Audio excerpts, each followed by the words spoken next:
welcome to the first Yom Noded. How do you translate this? Noded. Of the Center for Interdisciplinary Quantum Computation, maybe? The Interdisciplinary Center for the Theory of For the theory of Quantum Computation. choose your wording. Okay, so there's a fairly large crowd, and it's very nice. Okay, so without much ado, let's have the head of the IIAS give us a few words, and then we'll start with the talks.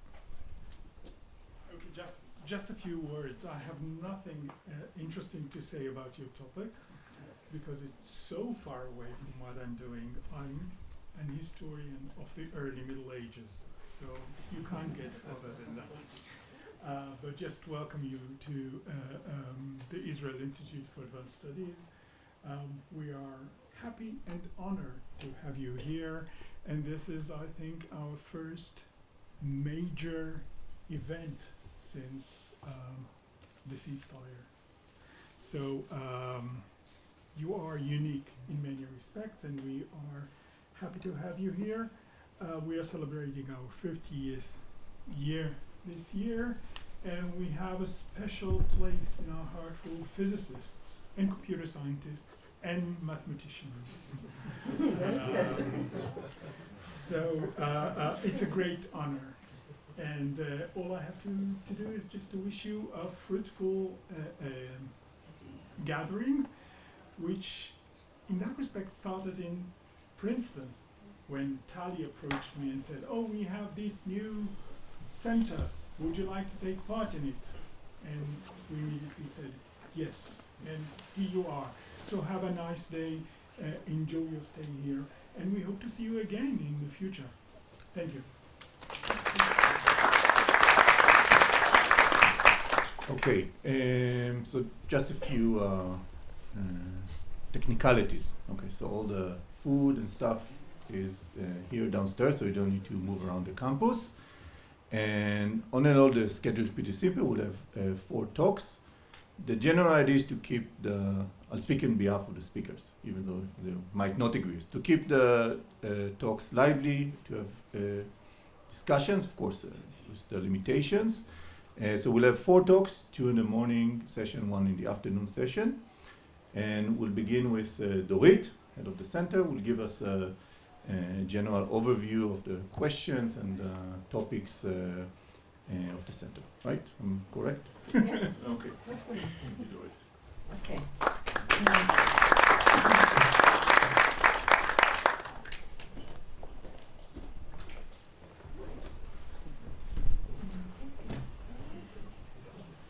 I think it's already works, right?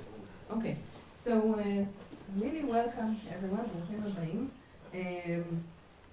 We don't have a good name for the center, but I hope we have a good gathering and a good collection of people. I want to, the goal of this talk is basically to provide some overview of the connections and the questions that we want to study in the center.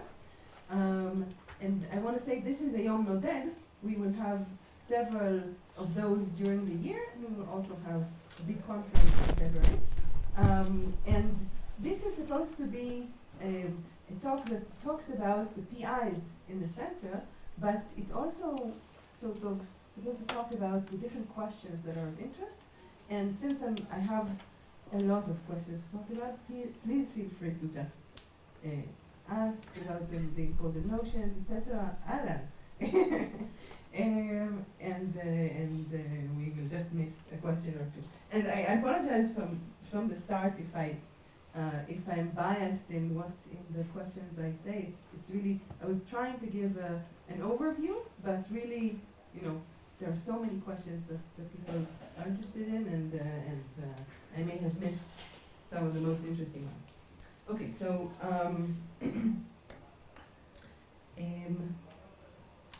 okay.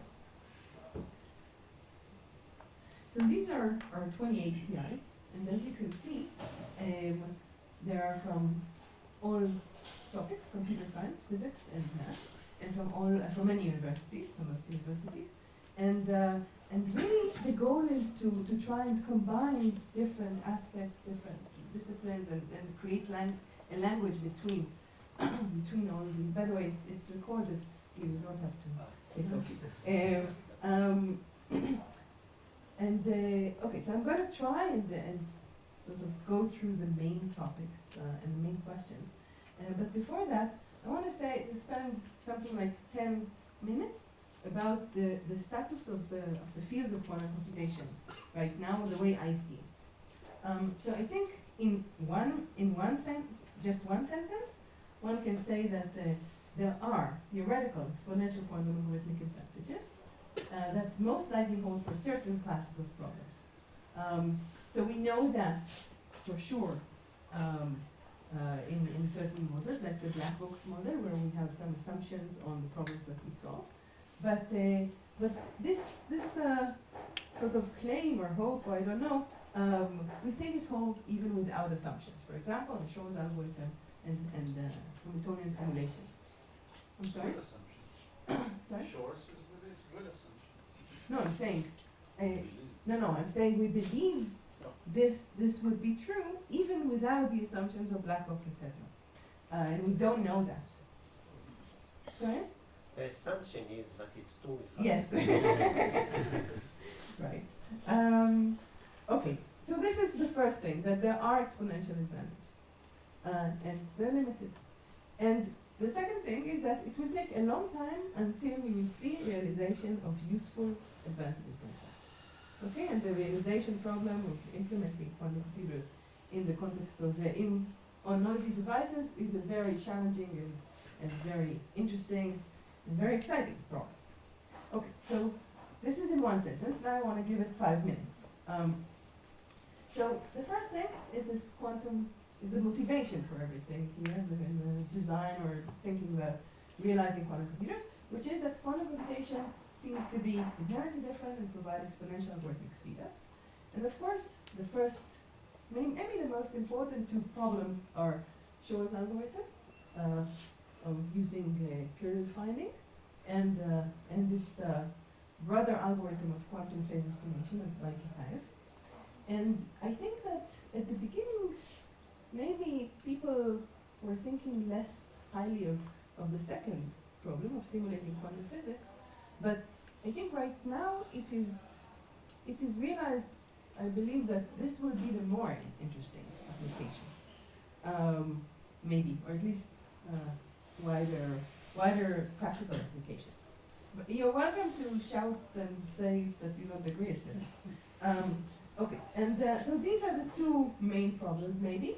And then there is perhaps the leading question of the field in terms of quantum algorithms is what problems we can actually hope for to provide quantum advantages for, exponential quantum advantages.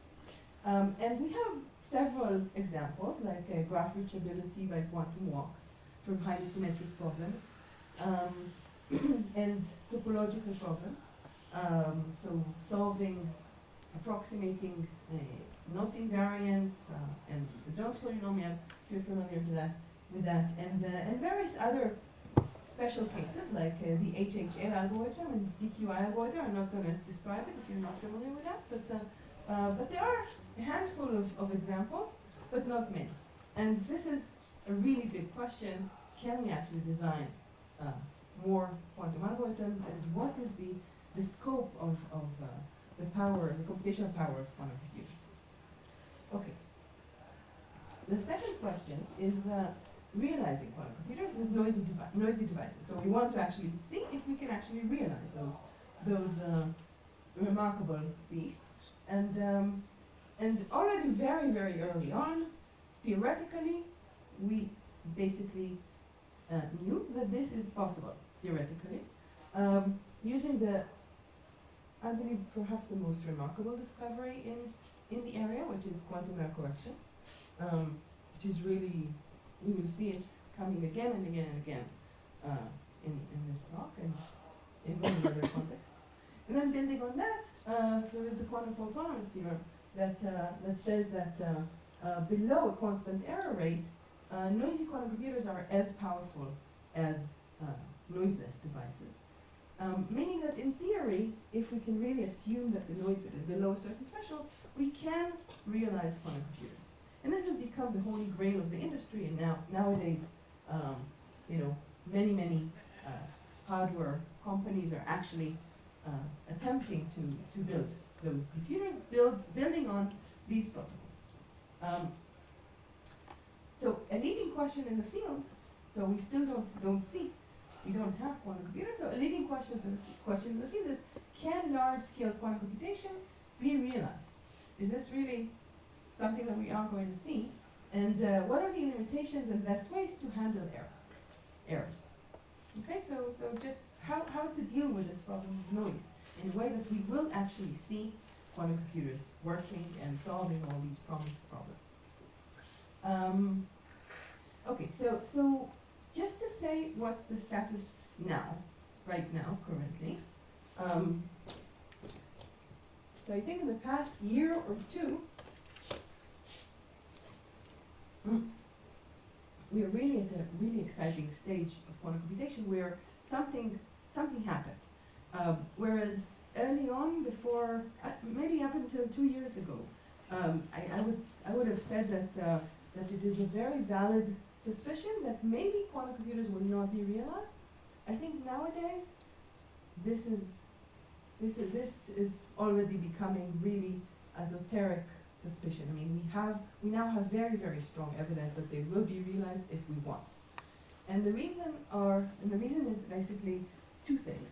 The first is experimental validation of fault-tolerant quantum computation is small scales. So fault tolerance can be viewed as a prediction of the threshold theorem. And in the past year, there have been several realizations of quantum fault tolerance, which actually managed to show that quantum noise can be reduced, and quantum circuits that are bigger, so we expect them to be more noisy, actually perform better using quantum fault tolerance protocols. So in the jargon, we've passed the break-even point. And this is remarkable. This means that basically all, quote, quote, all we have to do is to scale up these systems. Okay, but the proof or the evidence that we can do quantum fault tolerance is already at our hands for small scale. Okay, so that's the first thing. And the second thing is that we are now, either we've already passed or we are at the verge of passing what's called the quantum advantage barrier, which is achieving certain experimental evidence for being able to run quantum circuits or perform tasks that cannot be done by classical computers. So this has already been done by Google for certain tasks already in 2019, but now we're talking in 2019, the evidence was not about exponential quantum advantages. So they were using what's called the random circuit sampling, and this problem is not something that has exponential quantum advantage over classical computers.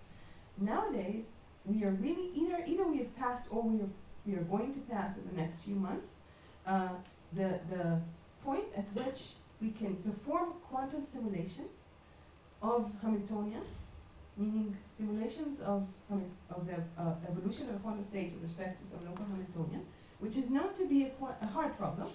We can perform that on quantum computers in scales that cannot be done classically.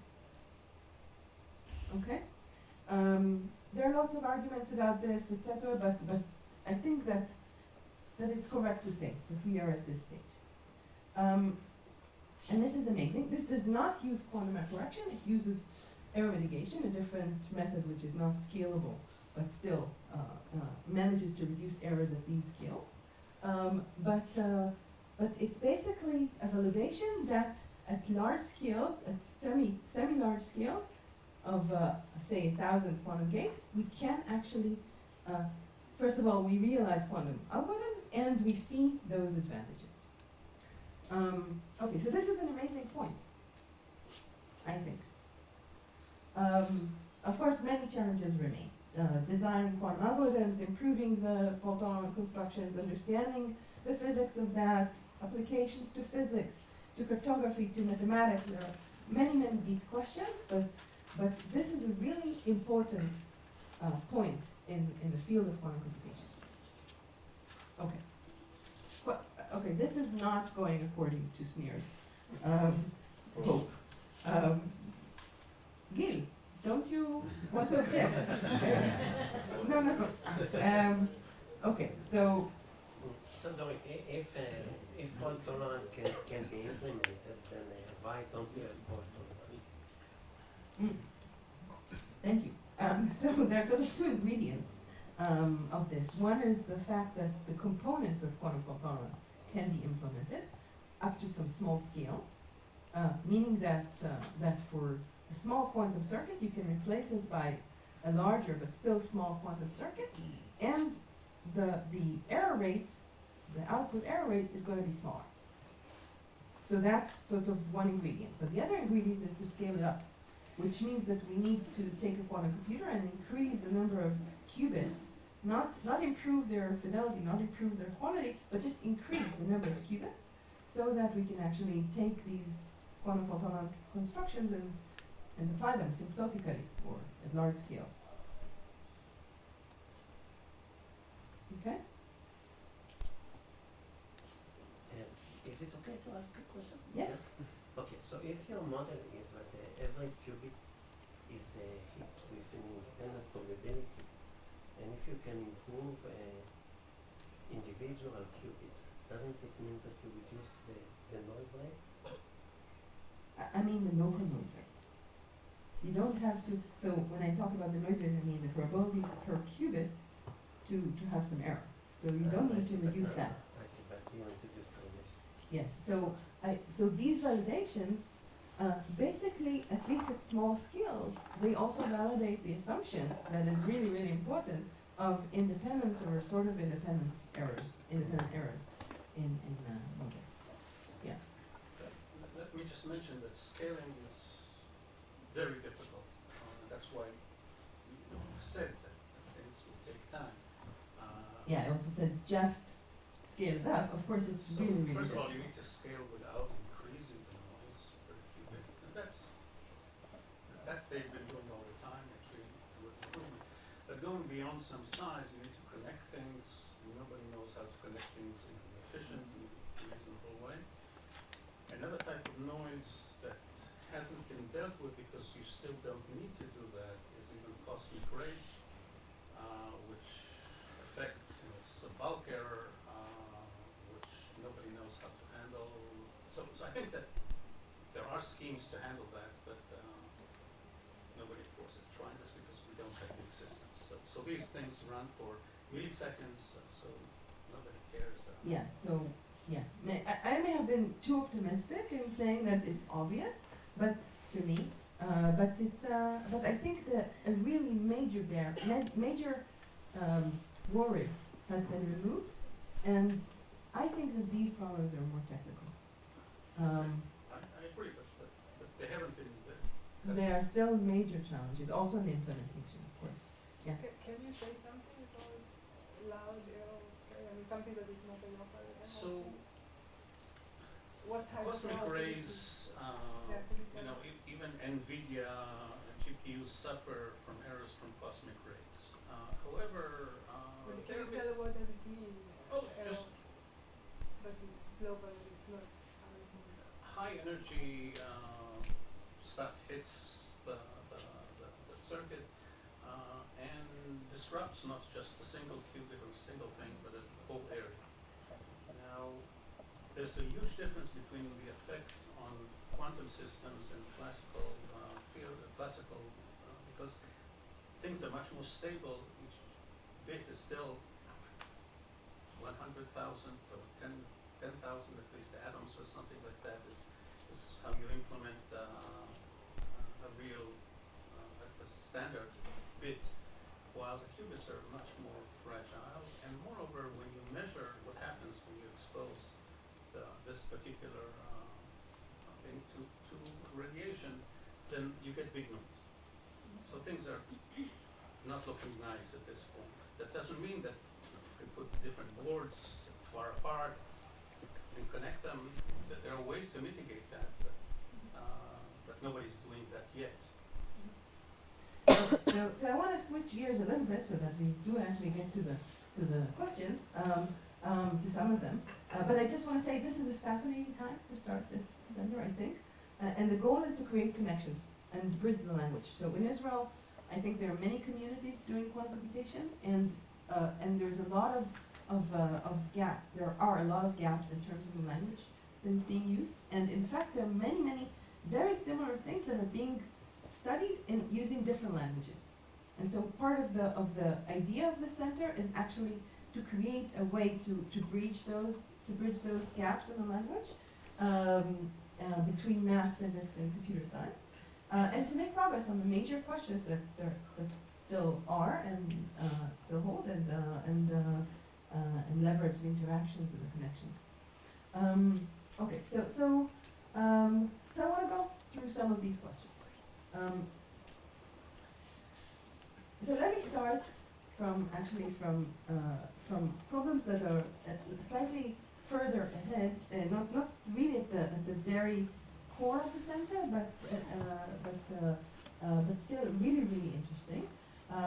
Which is so we were talking about the problem of about various quantum algorithms, and there is a very strong belief or suspicion that quantum algorithms can actually achieve advantage only when there is a lot of structure in the problem, and that this structure is not accessible to classical computers, but it is accessible to quantum. And there is a remarkable result by Yamakawa and Zandri a few years ago, in which they actually challenged this sort of belief and showed that they constructed provable, verifiable, unstructured quantum advantages using random oracles. So if you're familiar with Simon's problem, there is an oracle with a structure in it. But if you could, and there is a quantum algorithm to solve it. If you replace this oracle by a random oracle, they call it unstructured. And they showed that you can derive such quantum advantages.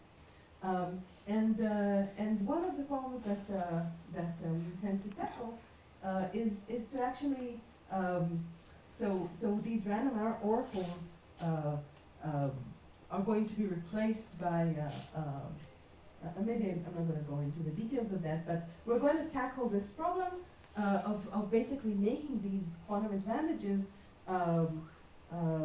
more rely on more robust assumptions for their classical hardness. So that's one problem. And another problem I have is a question. Is the advantage best demonstrated by sampling rather than decision? so this is a search problem. This is search problem. Yeah, and it's basically a sampling problem. It's not a sampling problem because usually sampling means that you should sample from a particular distribution, and here you just want to search for one of many possible answers, but it's not a decision problem. And that's a critical point. They don't know how to do it for decision problems.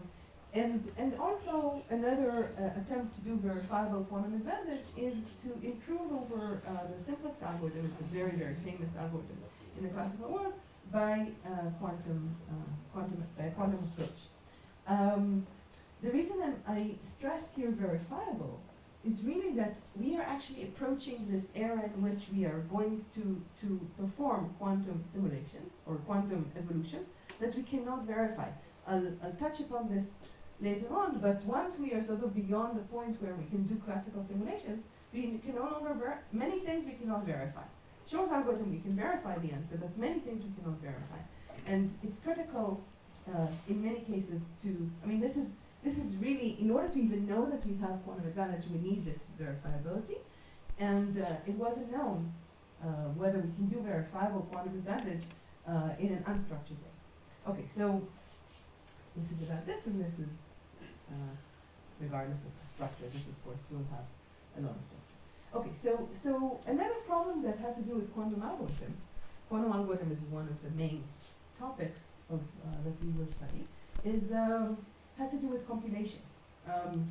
By the way, I've written here the names of the members of the PIs that are interested in these topics, but of course, you know, everybody is welcome to do that, and maybe those people written here are no longer interested in that. So this is really a very rough approximation.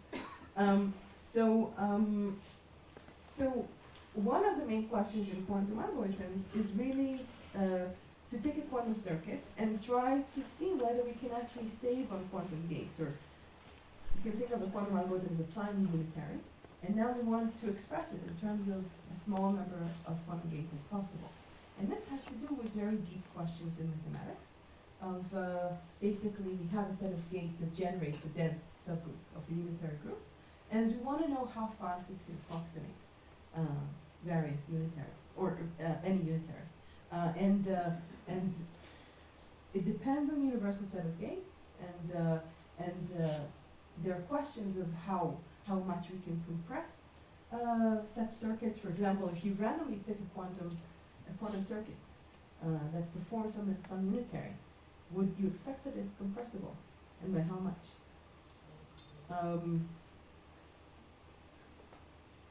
Okay, so these are questions that have to do a lot with groups, and they're really interesting, and apparently they're also related very sort of unexpectedly to questions about quantum gravity from physics. So in quantum gravity, it turns out that so you know there is this is again I'm going from the edges of the problems that we are looking at to the core, just to warm us up, so, but this is a problem that is very interesting that it does connect to what we're doing, though it's not in the core. And why is it related to quantum gravity? Well, in quantum gravity, people, I don't know if you've heard about the ADS-CFT duality, in which ADS is the general relativity world, and CFT is the quantum field theory world, and there is a connection between them where the general relativity lives in the bulk and the field theory lives here, and there is a connection between them. And it turns out that there is a conjecture by Susskind that connects the quantum complexity, meaning that the number of gates that are required in order to generate certain states, the quantum complexity of states here on the boundary, to something that is called in physics action of a certain subspace region in the bulk. And so this connection means that there is a very strong, there is an importance to understanding complexity of quantum states from the direction of quantum gravity. And this has to do with random circuits and with scrambling, how fast random circuits create random states, etc. Okay, so this is just a taste from sort of problems on the boundary. But I want to get to problems that sort of interest more and more people, and are connected in much more intricate ways to many things. And this is the complexity of ground states. Okay, so I want to, before I talk about this, I want to explain one thing about why quantum ground states are difficult to generate. So many of the problems that are of interest to this people in the center is the generation of quantum states, which are ground states of Hamiltonians. And quantum Hamiltonians, it turns out that they're simply a physics generalization of what's known in computer science to be constraint satisfaction problems. So a major problem in computer science is the constraint satisfaction problem, where you have a formula like that. You want to find an assignment to the variables that satisfies as many clauses as possible.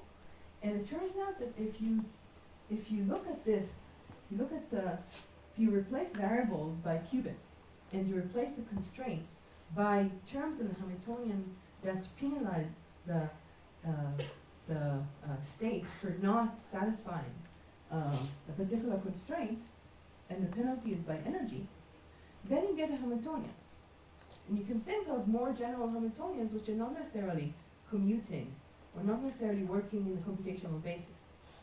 And so the constraint abstraction problem translates via this translation to the local Hamiltonian problem, where you're given a local Hamiltonian and you want to understand, first of all, you want to generate its ground state. You want to know whether there is a state that has energy 0 or low energy and energy above it, or energy above it.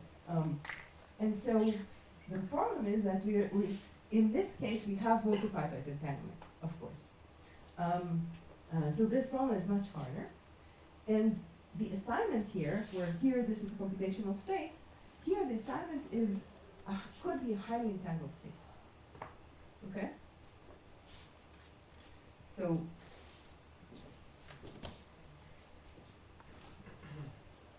okay, so this is the local Hamiltonian problem defined by Kitab, and Kitab proved that it's quantum NP complete.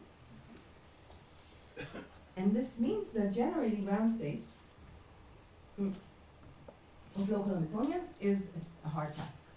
Finding ground states of local Hamiltonian is hard, and finding the ground energy is hard, and in general, this problem is extremely hard. Okay?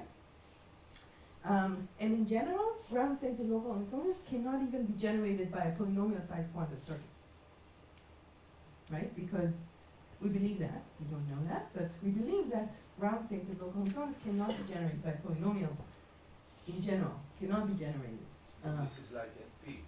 Because that would be not NP, but it would Even harder than harder than NP, but not as hard as quantum NP, because the reason why we don't believe that any ground state of a local Hamiltonian can be generated by a polynomial-sized quantum circuit is because if it were, we could have provided this as a witness for an NP problem, and for the quantum verifier in the quantum NP setting. How many people, by the way, know this quantum NP setting here? Very few. Okay. How many people know NP? Okay. So quantum NP, NP is basically the situation where if you have a solution, you can test it by a verifier. Meaning a verifier can, for a normal time, check whether the solution holds or not. Quantum NP is the same, but the verifier could be a quantum computer. Okay? And it turns out that this problem, and the witness could be a quantum state. And it turns out that this problem is the problem of given a local Hamiltonian, approximate its lowest energy, its ground energy, is complete for this class of quantum NP with a quantum verifier. Okay, so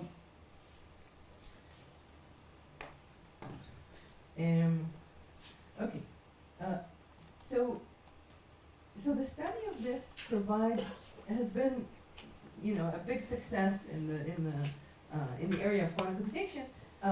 People talk about quantum local Hamiltonians from a computational perspective, and this has led to a lot of insights on the computational hardness of generating quantum states, ground states, and provided a computational lens on quantum physics. And a major question is, when can ground states of local Hamiltonians be generated efficiently? For which cases will they have too much entanglement? If you're familiar with the area law problem, this is related to that. How much entanglement is there in the ground state of a local Hamiltonian? Yeah. Ground state is like the optimal solution for. Thank you.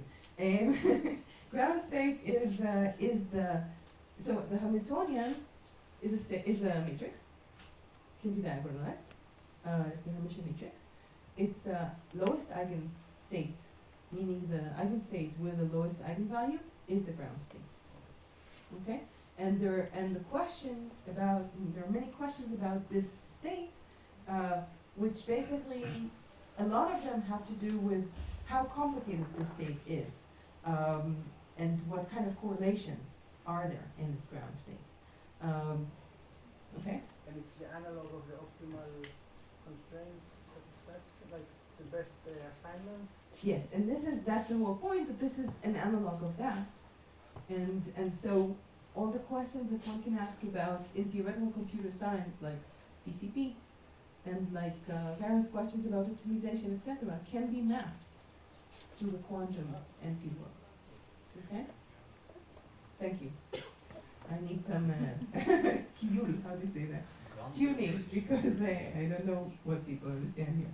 But if your English is cute, but this question that you asked downstairs has no analogy in the classical world. Thank you. Yes, that's a very, very good point. The whole point is that in the case of Hamiltonians, the ground state could be highly entangled. And it could be so highly entangled that there could be local Hamiltonians that not only that they're not, tensor products, but it could be that they cannot even be generated by a polynomial-sized quantum circuit. So they're not reachable in our world, essentially. Okay? So the arrow is, this is a bigger class, but all problems here are contained in those. So if Yes, yeah, exactly.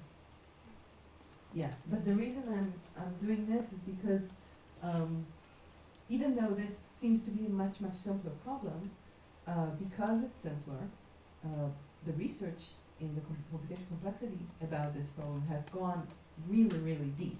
Like, for example, the whole theory of classical PCP. And borrowing this to here is it's a major question. But could it? But it's not that you can reduce this to this, right? Because if the best solution is entangled, it doesn't give you. So if you put this in the language of this, you can prove that the eigenstates could be actually computational basis states. So they will be. In the generate case, they could be not computational basis, but you can always diagonalize by computational basis states, and then you don't have this problem. Okay, so just before we move to a little bit of about the questions about ground state, I want to say something about quantum PCP and PCP. So again, I want to raise a hand. How many people know what the classical PCP theorem is? Less than half. Okay. So the classical PCP theorem is an amazing theorem. It's one, I would say it's, I don't know, experts please correct me, but perhaps it's the most important result in the last 30 years in theoretical computer science. Would you agree? Yes. What Okay. is PCP? Okay, so what is PCP? Probabilistically checkable proofs. And the results, Guy, you can, I delegate to you if you want to explain better after me. But the result basically says, can be translated to the following result. You are given a paper and you need to review it.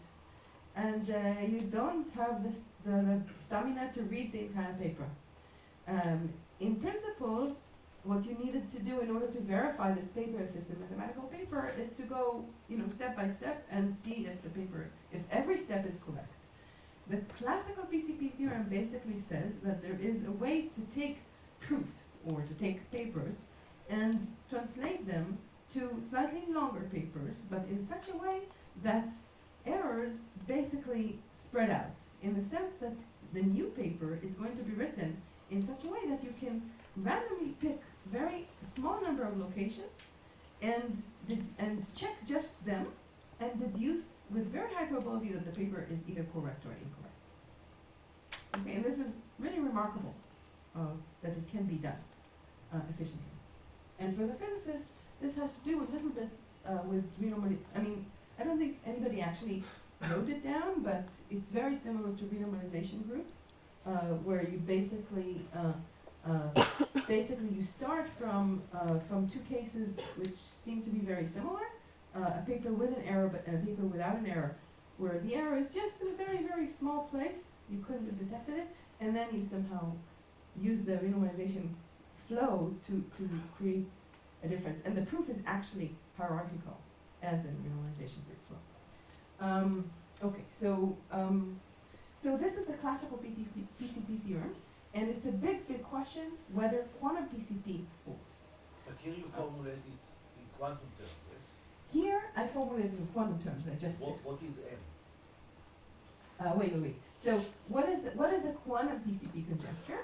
It basically says the same as I said earlier. It's a conjecture that said that any local Hamiltonian can be, so earlier the paper and the verification of the paper should be thought of as small constraints, small local constraints. And the quantum analog are small local terms of the Hamiltonian, of a local Hamiltonian.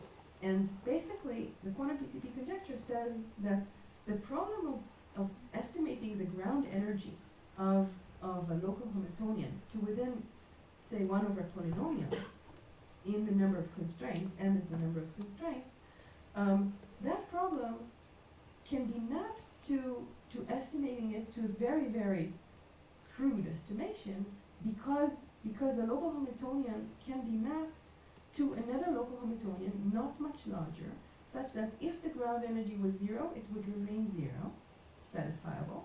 And if the ground energy is a little bit above it, it would be amplified. That's called gap amplification in the language of classical PCP. And it's not known whether this holds in the quantum case, but what it basically says is that it's a conjecture that says that it's very hard, quantum edging hard, to approximate the ground energy of a local Hamiltonian to within a fraction of the number of constraints, m. Okay? Maybe it's worthwhile to remark that another formulation of the classical PCP theorem is that if you have a 3 CNF SAT instance, you cannot approximate to within there is a barrier to how much you can approximate the maximal number of constraints that you can satisfy with one assignment. So that's sounds very different from checking proofs randomly, but it's actually the same, and it's much similar to the quantum PCP formulation. Okay. So it turns out that this point of hardness to approximate the ground energy to within epsilon m, meaning that somehow we know almost nothing about the whether, the ground value of how frustrated this set of constraints is. This is related to the question of local Hamiltonians with local perturbations. If you consider a Hamiltonian, which is a sum of local terms, and add perturbations, you can think of this as if we live in the parameter space of the Hamiltonian, you modify it a little bit, you perturb it a little bit. And basically, first of all, in physics, correct me the physicist if I'm wrong, but usually we like stable properties. We like properties that are sort of robust to such perturbations. Mainly because we don't have such good control in the lab on various things. So we want the properties to be robust to when we measure things, that they will not change when there are slight perturbations. What is epsilon I? Is it a scalar? No, it's not a scalar. It's a matrix with of small mod. Oh, small ones. Yeah. So so the thing is that quantum PCP, in fact, implies the stability of computational hardness to such perturbations. So one can actually look at quantum PCP, the quantum PCP conjecture, which seems to be a conjecture in computational complexity related to the classical PCP, and translate it or view it from the point of view of physics of robustness to perturbations. Why am I saying that quantum PCP is related to the stability of computational hardness? Because if you think of suppose quantum PCP holds, then you have some family of Hamiltonians, and you can perturb them a little bit. And note that if you perturb them like that, this changes the ground energy at most by the size of this perturbation of this epsilon I times the number of constraints. And so if you have this Hamiltonian and you perturb it locally like that, solving for this Hamiltonian and approximating the energy of that would provide an approximation for this Hamiltonian up to some fraction epsilon times the number of constraints. So if this is easy, then this is easy. So this means that there is some stability of hardness, of computational hardness, if quantum PCP holds. And so this whole topic is related to stability and to what happens with perturbations, with perturbed local Hamiltonians. Is there a sense in which it's like a... It's a one-to-one. There is a sense, I think, but it's going to be but first of all, I'm not sure, and secondly, it's going to be difficult to say it exactly. Do you need to assume linearity in the sense that a linear perturbation of the Hamiltonian disturbs the eigenstates linearly, or not necessarily? No. You don't have to assume that. The point is that this is going to be an upper bound. My argument earlier was an upper bound, because if you perturb at each, if you perturb locally, then at most you've changed the energy by the sum of the energy. Okay, so the reason I mention this now is because basically I want to talk about the generation of ground states. But note that because of assuming the quantum PCP conjecture, one can actually think of also generation of low energy states, and also Gibbs states, which are probability distributions over eigenstates or over states with low temperature, and that would be, if you're familiar with Gibbs states, that would sort of be the analog of ground states for approximations of this quality up to epsilon times m. So that would, okay, so when I'm talking about generation of quantum ground states, I'm also talking about generations of low temperature Gibbs states and low energy states. Okay, so a little bit more about quantum algorithms in terms of the questions, and Erez will talk about this later on the last talk today. So there's a bunch of questions that we are talking about in Hamiltonian-based quantum algorithms and generating quantum ground states. One of them is a whole class of problems coming from the physicists talking about attempts to generate ground states of Hamiltonians using quantum circuits, where the quantum circuits are viewed as parametrized objects, and the energy is the objective function. And you have a quantum circuit. You start with some parameters that describe the quantum gates at the first point in time, and then you slowly somehow optimize this by modifying the parameters. And there are many questions, both, there are many interesting questions about the landscape and when can this be done, the energy landscape, and how does this compare to AI models, where this is, in some sense, it's the same type of approach. Okay, so this is one direction. Another direction is to generate ground states using the adiabatic algorithm, or the adiabatic evolution, which basically says that there is a famous theorem called the adiabatic theorem, which says that if you start with the ground state of some Hamiltonian and you modify the Hamiltonian very slowly, if the spectral gap of the Hamiltonian along the way doesn't close, you get to the ground state of the final Hamiltonian. So the system tracks the instantaneous ground state of the Hamiltonian. And this is known to be equivalent to the standard model of quantum circuits.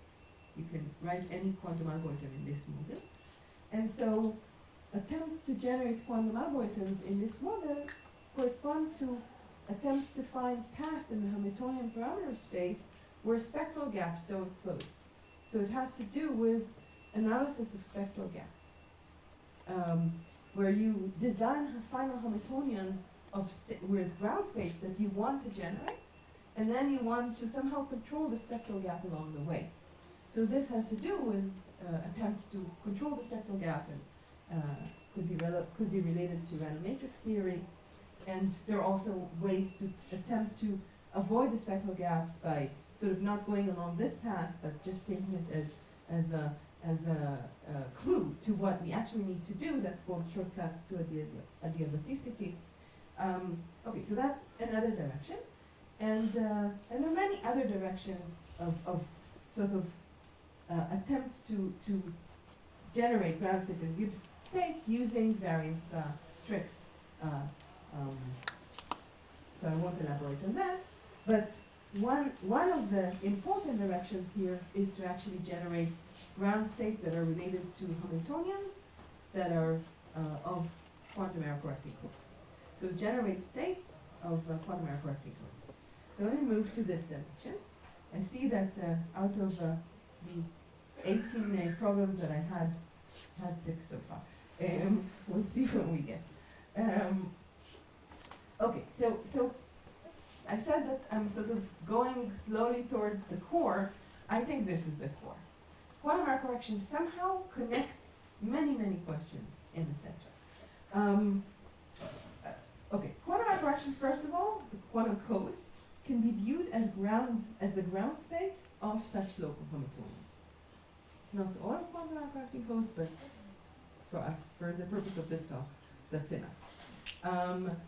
And this topic, in my mind, I said in the beginning, it's perhaps the most important, the most profound discovery of quantum computation, because of the way it captures entanglement in quantum states. And so this has to do with everything that we are doing in the center, or that we intend to do in the center. From this physics point of view, it has to do with what is called topological order, properties of global entanglement, the notion of quantum memory, meaning the question of whether a quantum system can actually remember a state or a qubit for a long time despite noise, and stability. From the point of view of computer science, quantum error correcting codes have to do, of course, with implementation, fault-tolerant protocols, and also with verification that I've talked about. And they're used again and again and again in cryptography. Okay, and from the math point of view, the construction of new quantum error correcting codes really raises beautiful mathematical questions.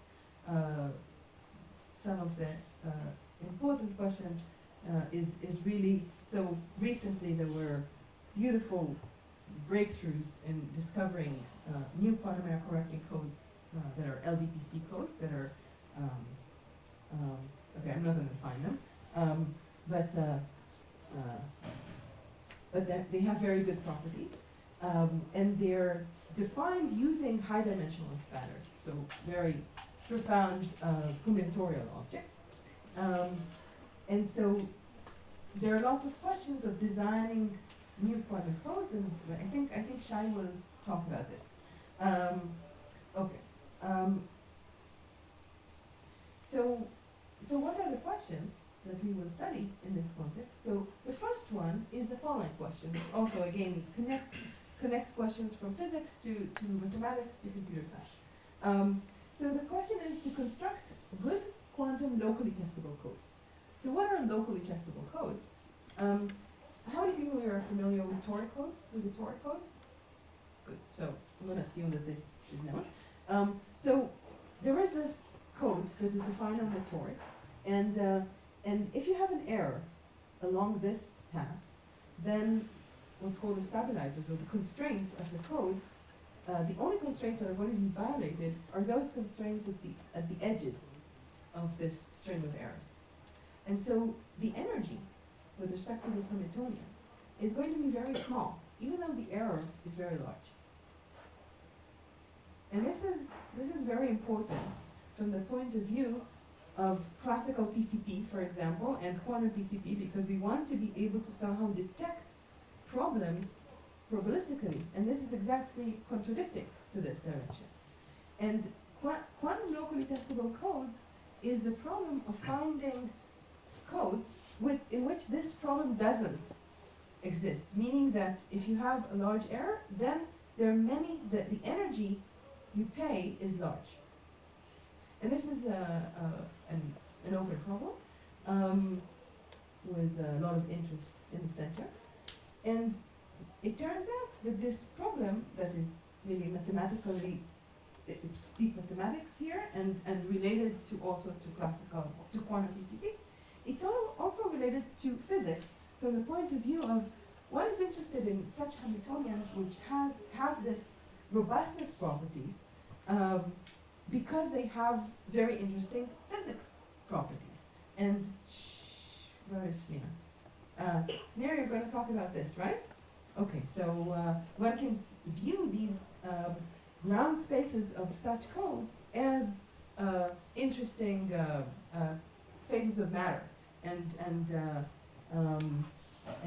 talk about the phase transition between the temperature at which you will see, you will be able to remember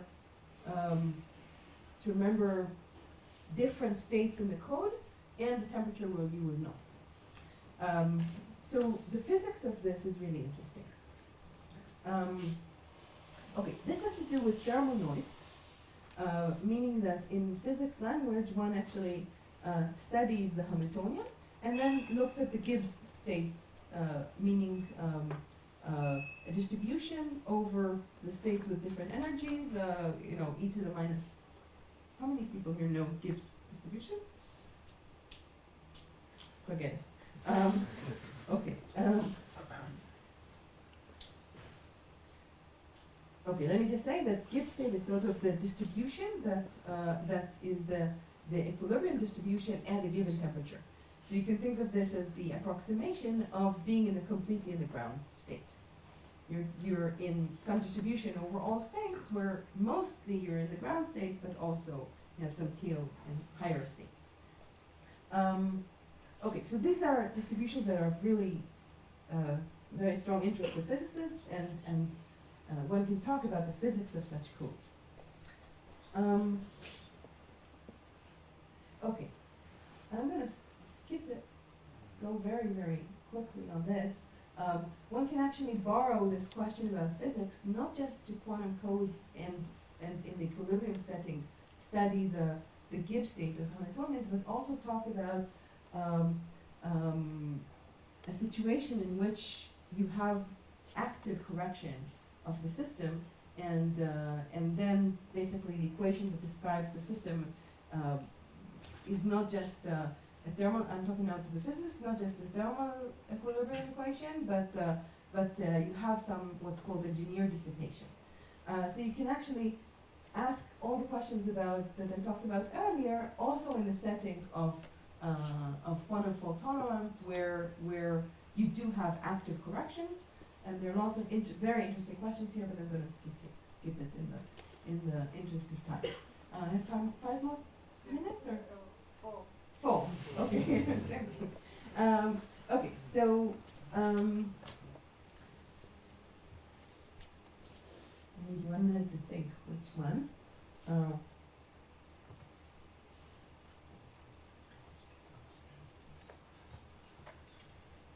Okay, so another set of equations that's related to what I said is that we want to actually provide quantum advantage not only in long scale and the far future, but also in the near future, near being maybe 20 years.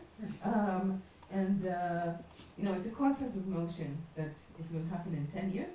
I think now it's in 5 years, but still. Can we show quantum advantage in noisy intermediate scale quantum computers, which are very noisy without error correction? And here you can actually make use of stability.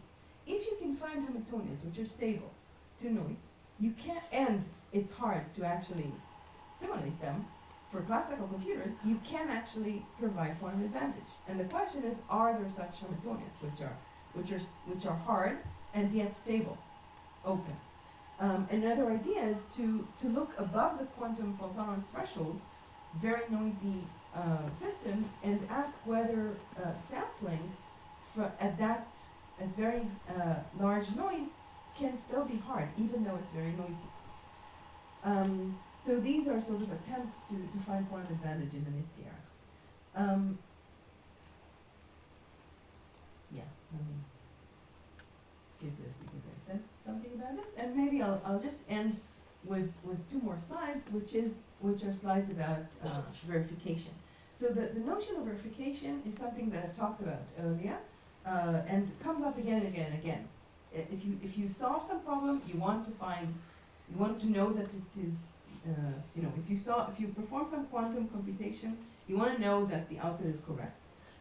And if you can't simulate, it will be impossible to know. If you perform some quantum experiment, you cannot simulate it on the side to know that the output is correct. So how do you verify a quantum evolution?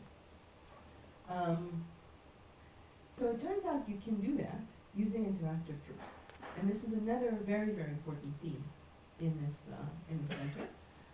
It turns out that if you can actually interact with a quantum computer in a structured way, you can verify a quantum evolution and know that it was correct, even though you cannot simulate it.